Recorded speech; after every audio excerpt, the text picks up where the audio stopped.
जय हिंद। पिछले क्लासों में हमने रसायन विज्ञान के प्रमुख सूत्र, यौगिक और उनके क्या क्या काम होते हैं, उनके बारे में, प्रयोगशाला में कौन कौन से उपकरण काम आते हैं, उनके चित्रों के बारे में, और फिर हमने फुल फॉर्म के बारे में हम चर्चा कर चुके हैं। आज से हम रसायन विज्ञान का कक्षा 10 के लिए अध्याय शुरू करने जा रहे हैं। तो कुर्सी की पेटी बांध लीजिए। पहला पार्ट है रसायन विज्ञान के अंदर रासायनिक अभिक्रियाएं और समीकरण।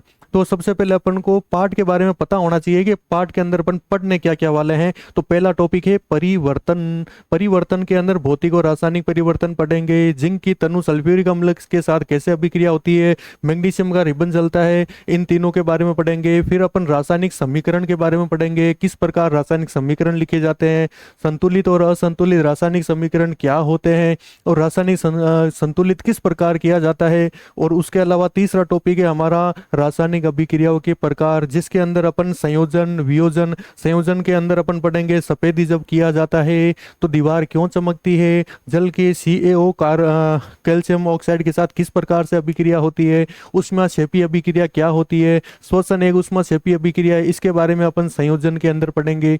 वियोजन के अंदर अपन वियोजन के प्रकार, उनके उदाहरण पढ़ेंगे। फिर वियोजन के 3 प्रकार होते हैं, तापीय, ठीक है, जिसके अंदर अपन फेरस सल्फेट को गर्म करना, चूना पत्थर को, लेड नाइट्रेट, इन सबको गर्म करना, ठीक है, ये ऊष्मा के द्वारा। फिर अपन पढ़ेंगे प्रकाशिक वियोजन, जिसके अंदर AgCl और AgBr सूर्य के प्रकाश में कैसे अभिक्रिया करते हैं। विद्युत द्वारा किस प्रकार से वियोजन होता है, कि विद्युत इलेक्ट्रोड जब डाले जाते हैं तो हाइड्रोजन और ऑक्सीजन किस प्रकार अलग होते हैं। इसके अलावा ऊष्मा शोषी, देखो ऊष्मा क्षेपी अपन संयोजन के अंदर पढ़ेंगे, और ऊष्मा शोषी कहाँ पढ़ेंगे, वियोजन के अंदर। बात समझ में आ गई। तीसरा विस्थापन, ये भी अभिक्रिया का एक प्रकार है। कॉपर सल्फेट को जब कॉपर सल्फेट में जब लोहे की कील डाली जाती है तो क्या होता है। इसके अलावा द्विविस्थापन, ये भी एक रासायनिक अभिक्रिया है। इसके उदाहरण जैसे सोडियम क्लोराइड, बेरियम सल्फेट, और किस प्रकार से अवक्षेप बनता है, कैसा अवक्षेप बनता है, श्वेत रंग का, पीले रंग का, हरे रंग का, उसके बारे में अपन पढ़ेंगे। उसके अलावा ऑक्सीकरण, अपचयन के बारे में डिटेल में पढ़ेंगे, ठीक है। फिर रेडॉक्स अभिक्रिया क्या होती है, फिर ऑक्सीकरण, अपचयन, और इनके जो भी नाम है, सूत्र मात्र जो भी है, मतलब इनके समीकरण किस प्रकार से बनाए जाते हैं, वो सारे अपन पढ़ेंगे। संसारण के बारे में पढ़ेंगे, और किस प्रकार संसारण से बचाया जा सकता है। लोहे, चांदी, तांबा में किस प्रकार से संसारण होता है। और बाद में अपन लास्ट टॉपिक है आपके विकृत गंधिता, मतलब आपके इस टॉपिक, मतलब इस यूनिट के अंदर 5 टॉपिक है, उसके बारे में अपन डिटेल में चर्चा करने वाले हैं। देखो, इस अध्याय को शुरू करने से पहले आपको पता होना चाहिए कि इस अध्याय के अंदर कौन कौन से छोटे प्रश्न हैं। देखो क्या होता है, जैसे आपका 80 नंबर का पेपर आता है, उसमें आपको पता है कम से कम 30 नंबर के प्रश्न छोटे पूछे जाते हैं। तो सबसे पहले जो छोटे प्रश्न है उसको निपटा देते हैं, ताकि आप अपने पासिंग मार्क तक तो आओगे ना। तो पहला प्रश्न क्या कहता है, रासायनिक अभिक्रियाओं को संतुलित करना है तो कौन सी विधि काम आएगी, हिट और ट्रायल विधि। कौन सी विधि काम आएगी, हिट लगाओ और ट्रायल करो, ये विधि इसी के नाम से पड़ी है। दूसरा है, किस रसायन का उपयोग श्याम श्वेत फोटोकॉपी के अंदर होता है, मतलब ब्लैक एंड व्हाइट फोटोकॉपी। और मैंने आपको क्या बताया था, जब आप फोटोकॉपी करवाने जाते हो तो आप क्या बोलते हो, AG बाहर से करवा लो, AG बाहर से फोटोकॉपी करा लो। तो AgBr याद हो जाएगा, चलो याद हो जाएगा, सिल्वर ब्रोमाइड होता है। अगला देखो, ये स्लाइड के एक साथ याद होने चाहिए, ऊपर वाले 3 एक साथ याद करो। सीमेंट बनाने में किस रसायन का उपयोग होता है, कैल्शियम ऑक्साइड। दीवार पर सफेदी करने के लिए किसका उपयोग करोगे, कैल्शियम हाइड्रोक्साइड का। और संगमरमर और चूना पत्थर का रासायनिक सूत्र क्या है, CaCO3। बात सुनने आ गई। क्या होता है, जब कैल्शियम ऑक्साइड, ठीक है, जब इसके अंदर जो चूना है, हमारे पास क्या है, चूना है, चूने के अंदर जैसे ही अपन पानी डालेंगे तो पानी डालते क्या हो जाएगा, कैल्शियम हाइड्रोक्साइड में चेंज हो जाएगा, ये सबको ही पता है। और जैसे ही कैल्शियम हाइड्रोक्साइड वायुमंडल में जो CO2 गैस है उससे अभिक्रिया करेगी तो किस में चेंज हो जाएगा, कैल्शियम कार्बोनेट में चेंज हो जाएगा। और दीवार पर जब सफेदी की जाती है तो 3-4 दिन बाद में उस पर क्या आ जाती है, चमक आ जाती है। वो चमक किसके कारण आती है, कैल्शियम कार्बोनेट के कारण आती है। तीनों एक साथ याद करने हैं। बात समझ में आ गई, चलो समझ में आ गई। अगला है, बिना बुझा हुआ चूना का सूत्र क्या है, कैल्शियम ऑक्साइड। और बुझा हुआ चूना का सूत्र क्या है, कैल्शियम हाइड्रोक्साइड। याद कैसे करोगे, जैसे बिना बुझा हुआ है, मतलब बिना बुझा मतलब जल रहा है, जल रही भी कोई भी चीज है, अगर उसमें आप क्या डाल दोगे, जलती हुई चीज में आप क्या डाल दोगे, पानी डाल दोगे तो वो बुझ जाएगा। तो इसमें आपको क्या डालना है, जल डालना है, जल मतलब H2O डालना है। और जैसे H2O डालोगे तो क्या हो जाएगा, कैल्शियम हाइड्रोक्साइड में चेंज हो जाएगा, मतलब ये बुझ जाएगा। बात समझ में आ गई। चलो अगला देखो, ग्लूकोज का सूत्र एकदम आसान सा है, C6H12O6, एकदम आसान सा। कार्बोहाइड्रेट जब टूटता है तो क्या प्राप्त होता है, हमें ग्लूकोज प्राप्त होता है। ग्लूकोज का सूत्र आपके सामने है। अब आपके सामने एक रिएक्शन है, देखो कैल्शियम ऑक्साइड CaO। जैसे आपने पानी डाला, मतलब ये बिना बुझा हुआ है, जैसे पानी डाला तो ये क्या हो जाएगा, बुझ जाएगा, CaOH का होल्ट वाइज। और ये जब इसकी जब पुताई की जाएगी तो CO2 गैस के साथ अभिक्रिया करेगा, और CO2 गैस के साथ अभिक्रिया करके क्या बनाएगा, CaCO3 मतलब कैल्शियम कार्बोनेट बनाएगा, और जल को आप क्या करोगे, बाहर निकाल दोगे। तो ये जो रिएक्शन है वो संयोजन हो जाएगी। और इसके नीचे एक रिएक्शन और है, चलो इसको भी समझ लेते हैं। देखो जब CaCO3 है ना, इसको जब आप वापस गर्म करोगे ना तो ये क्या हो जाएगा, CaO में टूट जाएगा और जल बाहर निकल जाएगा। तो ये संयोजन और वियोजन दोनों प्रकार की अभिक्रियाओं में आएगा। तो अपन जब डिटेल में इसका करेंगे तो आपको बता दिया जाएगा। अब इस पर जो भी है एक साथ याद करो। कोयले के दहन से किस प्रकार की अभिक्रिया है, आप कोयले को क्या कर रहे हो भैया, कोयले को आप जला रहे हो, तो ये संयोजन की अभिक्रिया है। कोयला कार्बन का एक अपरूप होता है, और जब ये ऑक्सीजन के साथ अभिक्रिया करके क्या बनाएगा, CO2 गैस बनाता है। बात सुनना गई, ये संयोजन मतलब दो पदार्थ यहाँ पर क्या हो रहे हैं, या दो अभिकारक क्या हो रहे हैं, जुड़ रहे हैं। ठीक है, अगला है साग सब्जियों का विघटित होकर कंपोस्ट बनना कौन सी अभिक्रिया है, ये कौन सी अभिक्रिया होगी, ऊष्माक्षेपी अभिक्रिया होगी। और बात कर लेते हैं श्वसन, तो श्वसन भी क्या है, ऊष्माक्षेपी अभिक्रिया है। ऊष्माक्षेपी जिसके अंदर क्या होता है, इसको क्या बोलते हैं, एक्जोथर्मिक। देखो एक्जोथर्मिक, एक्जो का मतलब याद रखो, एक्जो का मतलब क्या है, एग्जिट। ठीक है, एग्जिट मतलब बाहर निकालना, थर्मिक का मतलब होता है गर्मी। गर्मी का मतलब क्या होता है, गर्मी मतलब क्या हो गया कि वे अभिक्रिया जिसके अंदर गर्मी या ऊष्मा बाहर निकलती है उसको अपन क्या बोलते हैं, एक्जोथर्मिक या ऊष्माक्षेपी। बात समझ आ गई। और याद रहेगा ना, जिसमें ऊष्मा बाहर निकलती है वो कौन सी हो जाएगी, एक्जोथर्मिक हो जाएगी। अगला है लोहे पर पेंट क्यों किया जाता है, क्योंकि आपको किससे बचाना है, इसको जंग से बचाना है। किससे बचाओगे भाई, जंग से बचाओगे। चिप्स की थैली आपने देखा होगा, जब आप चिप्स लेके आते हो 5 रुपए की, आप बोलते हो ना 5 रुपए की चिप्स में 4 रुपए की हवा डाल दी, तो उसमें कौन सी गैस को भरा जाता है, कौन सी गैस भरोगे, नाइट्रोजन गैस भरी जाती है। उसको ऑक्सीजन को हटा देते हैं ताकि वो खाद्य पदार्थ का क्या नहीं कर सके, ऑक्सीकरण नहीं कर सके। तो याद रखना नाइट्रोजन गैस होती है वो। बात समझ आ गई। अगला है वसा युक्त खाद्य पदार्थ है उसका उपचयन। उपचयन मतलब ऑक्सीकरण रोकने वाला पदार्थ कौन सा होता है, एंटी ऑक्सीकारक होता है, प्रति ऑक्सीकारक होते हैं वे पदार्थ। ठीक है, अगला देखो प्रश्न क्या कहता है। देखो इस पर क्या करना है आपको, जितने भी पीएच स्केल है वो थोड़ा सा याद रखना। अम्लीय विलयन के लिए क्या होता है, 0 से 7, यहाँ से लेकर यहाँ तक, यहाँ 0 से लेकर 7 तक अम्लीय, 7 पर होगा आपके ये उदासीन, और 7 से लेकर 14 के बीच में जो भी होगा वो सारे क्या होंगे, क्षारीय होंगे। तीनों एक बार में समझ में आ गया, चलो समझ में आ गया। अब बात करते हैं जठर रस, जो HCl होता है। अरे भाई जठर रस कौन सा होता है, HCl। HCl का कितना होता है, लगभग 1.2 होता है। कितना होता है, 1.2 होता है। एक मैं आपको नींबू का और बता दूं, अरे भाई नींबू का कितना होता है, 2.2 होता है। नींबू का कितना होगा, 2.2 होता है। फिर यहाँ पर रक्त का दे रखा है। रक्त का मतलब क्या होता है, खून, और खून का रिश्ता क्या होता है, सच्चा होता है। तो सच्चा सच्चा मतलब 7.4 याद रह जाएगा।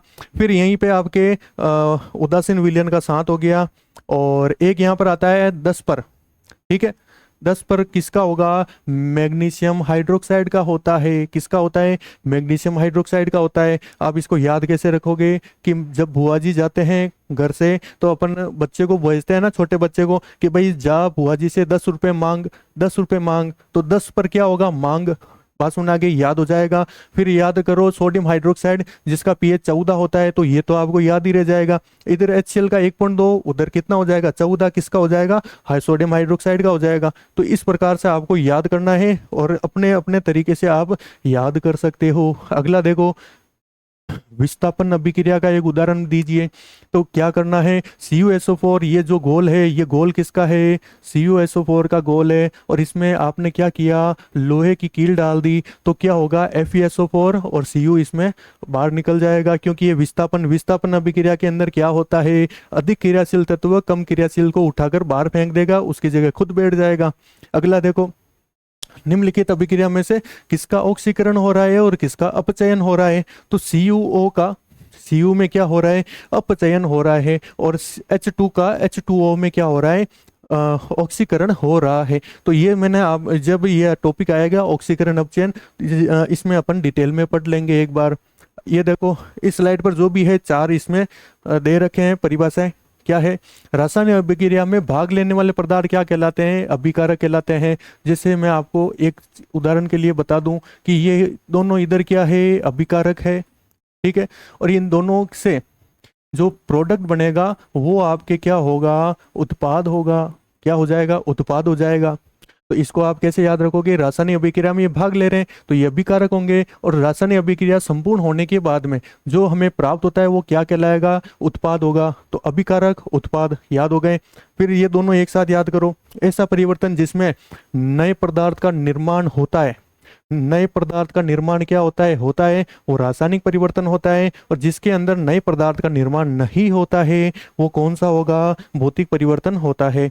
या समझ आ गई भाई? ये दोनों आपको एक साथ याद करना है, और याद करने का तरीका इसका कुछ भी नहीं है, रट्टा मारो कुछ भी करो। अगला देखो, ऐसी अभिक्रिया जिसमें 2 या 2 से अधिक अभिकारक मिलकर एक नया उत्पाद बनाते हैं। मतलब संयोजन की अभिक्रिया जब होती है ना, तो 2 अभिकारक मिलेंगे और एक बड़ा उत्पाद बनाएंगे, ठीक है। ये 2 मिले यहाँ पर, हालांकि ये 2 मिले और मिलकर क्या करेंगे? एक बड़ा उत्पाद बनाएंगे संयोजन के अंदर।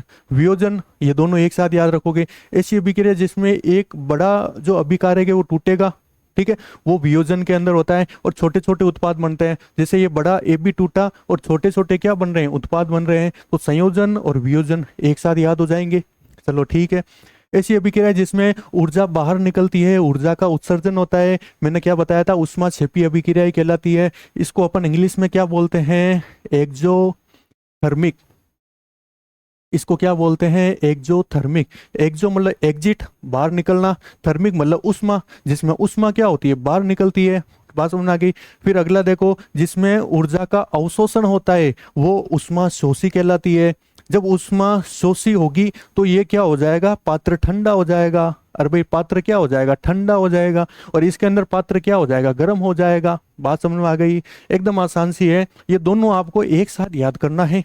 और एक चीज मैं आपको एक छोटी सी चीज और बता देता हूं कलर चेंज करके। ऊष्माक्षेपी की जो भी अभिक्रियाएं है ना, वो किसकी अभिक्रियाएं होती है? वो सारी की सारी संयोजन की अभिक्रियाएं होती है। कौन सी अभिक्रिया होगी? संयोजन की। और ऊष्मा शोषी की जो भी अभिक्रियाएं होगी वो सारी सारी वियोजन वाली अभिक्रियाएं होगी। इसका मतलब संयोजन के जितने भी उदाहरण हैं वो सारे के सारे ऊष्माक्षेपी उदाहरण होंगे, और वियोजन के जो भी उदाहरण होंगे वो किसके होंगे? ऊष्मा शोषी के उदाहरण होंगे। बात समझ में आ गया होगा मेरे हिसाब से। अगली स्लाइड पर चलते हैं। ऐसी अभिक्रिया जिसमें प्रकाश का अवशोषण होता है, प्रकाश को अवशोषित किया जाता है, प्रकाश रासायनिक अभिक्रिया कहलाती है। जैसे कि AgBr, जिसमें ब्लैक एंड व्हाइट फोटोकॉपी में यूज लेते हैं, और फोटोकॉपी में आपको पता है लाइट का यूज होता है, ठीक है।